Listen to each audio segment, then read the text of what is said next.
Have you ever heard of a psychedelic liquid called ayahuasca? Originating with the shamans of the South American rainforests, ayahuasca is a black brew rich in dimethyltryptamine, or DMT. Shortly after ingestion of ayahuasca, the user will enter an increasingly altered mind space, which involves strong hallucinations of the audio and visual nature, a powerful sense of introspection, and entheogenic experiences. Or to put it in more familiar terms, a perception of contact with the divine. Ayahuasca is one of the most potent ways to consume the psychedelic DMT, which is itself one of the strongest psychedelic compounds known to man. Smoking crystallized DMT properly will lead to a very intense, dissociative high that lasts for about 15 minutes. But consuming the ayahuasca brew can induce an altered mind state that lasts for hours. Under the guidance of a shaman, some lessons can go on for days, with repeated ingestion of the ayahuasca brew. Now you might be thinking, this sounds really intense, it sounds kinda crazy. Why would anyone consume this stuff? Well, they do it because consuming ayahuasca is one of the most emotionally powerful and spiritually significant experiences that you might have in your whole life. These psychedelic entheogens are no joke. They aren't party drugs. They're extremely potent natural medicines that are used to treat psychological problems like depression, anxiety, PTSD, and existential fear, or the fear of death. DMT and other psychedelics are becoming increasingly popular in mainstream medicine, precisely for their powerful and underappreciated capacity to treat these psychological ailments. A new study published in the journal Psychopharmacology sought to examine users immediately before and after their ayahuasca experience, so as to gauge the acute effects of ayahuasca on their mood, on their stress levels, and their life perspective. The researchers also came back 4 weeks later to see if any of the initial effects that the users reported were still affecting them in what was defined as a long-term period, that 4-week period. You can reasonably debate how long-term 4 weeks actually is, but with respect to this study, it's a long enough time period where any persistent symptoms can't really be described as acute anymore. Future studies will have to look at how ayahuasca affects mood and mind state over years or even decades-long time spans. The study found that ayahuasca played a significantly positive role in the user's mental health, and when the psychedelic experience was reported to be stronger, the effects that they felt were stronger and they lasted longer. The authors of the study say, and I quote, "Relative to baseline, ratings of depression and stress significantly decreased after the ayahuasca ceremony, and these changes persisted for 4 weeks. Likewise, convergent thinking improved post-ayahuasca ceremony up until the 4 weeks follow-up. Satisfaction with life and several aspects of mindfulness increased the day after the ceremony, but these changes failed to reach significance 4 weeks after. Changes in affect, satisfaction with life, and mindfulness were significantly correlated to the level of ego dissolution experienced during the ayahuasca ceremony, and were unrelated to previous experience with ayahuasca." Unquote.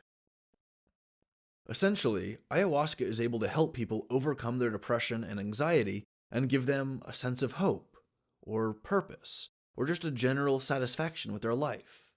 And while these effects are good, they don't last forever. So people seeking to use ayahuasca medically to treat their depression or their PTSD, they should consider maybe once-a-month sessions, or whatever interval is comfortable for them, be it 2 months, 3 months, every half a year, every other year, whatever it takes.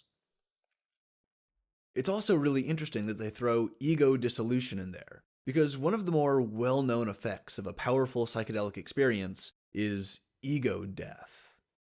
And ego death sounds kind of scary, but it's actually a very beautiful thing. You have your ego, which is your subjective perception or conception of who you are in a society. And when you take psychedelics, this concept of the ego gets broken down, it gets deconstructed, and you start to see yourself less as this constructed idea of this individual that you have for yourself living in a society, and you start to see yourself more as this integral living cell in a greater body that is the totality of nature. You start to feel a profound oneness with everything around you, with the universe, or with God, if you perceive it that way. And this sense of unity is like a seamless integration of your body, or your perception of your body, into the greater world around you. The linguistic and psychological barriers that you usually throw up to define yourself relative to your environment and separate and distinct from your environment, those psychological and lexical tools fall apart. And you see stuff in this very raw, naked, pure way. And it's a very beautiful but unexplainable experience. I mean, I'm doing my best to explain it, but I'm not doing it any justice at all.